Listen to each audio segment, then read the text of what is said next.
জমিতে জোয়ার আসে তখন ভালো একজন কৃষকের কাছে যায় জিজ্ঞেস করতে হয়, বাবাজি আমার তো ওই উত্তর ভিটার যে জমিটা আছে ওই জমিতে এখন তো জমিতে জুয়াইছে, আমি এই ফসল বপন করতে চাই, কয়টা চাষ দিমু, কেমনে বপন করব?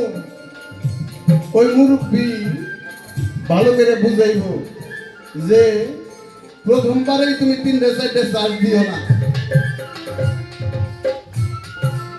আগে একটা চাষ দিয়া ওইটা উতলা ধরে ভালাই ঢোকা, রোদে শুকাইলে পরে 2-3 দিন পরে যায় আবার চাষ দিয়া একটা মই দিয়া দায়িত্ব দিও। এই বীজের সন্ধান বাবা আমার কাছে নাই পাবো, আমি আগেই বলছি। এইটা যারা মহামানব, যারা এই দেহের গুরুত্বপূর্ণ বস্তুকে রক্ষা করতে পারছে, যারা রক্ষা করে চোখ করে বসে রয়েছে, তাদের কাছে যায় তাবেদারি কইরে যদি দয়ালের দয়া হয় দিলে দিতেও পারে, দয়া না হইলে নাও দিতে পারে।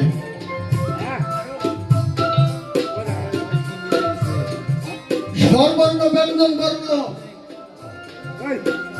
অনেক কথা দাঁড়াইছে, কিন্তু এত কথা কমু না। স্বরবর্ণের শেষের দিকে দেখবে অক্ষর আছে এ, ওই, ও, অ।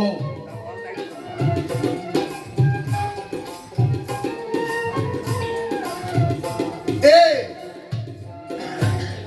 ওই, ও, অ অর্থাৎ তুমি নিজেই সেই, কিন্তু তোমাকে রূপান্তর করতে হবে সেই মহামানবে, নাকি বাবা? তাহলে কি করতে হবে? গুরুর কাছে যাইতে হবে, গুরুর তাবেদারি করতে হবে।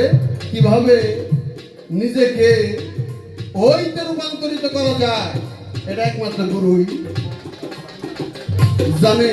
সহজ মানুষ ভোজে দেখনারি মন, দিব্য জ্ঞানে পাবি রে অমূল্য নিধি, পাবি বর্তমানে সহজ মানুষ ভোজে দেখনারি মন, দিব্য জ্ঞানে।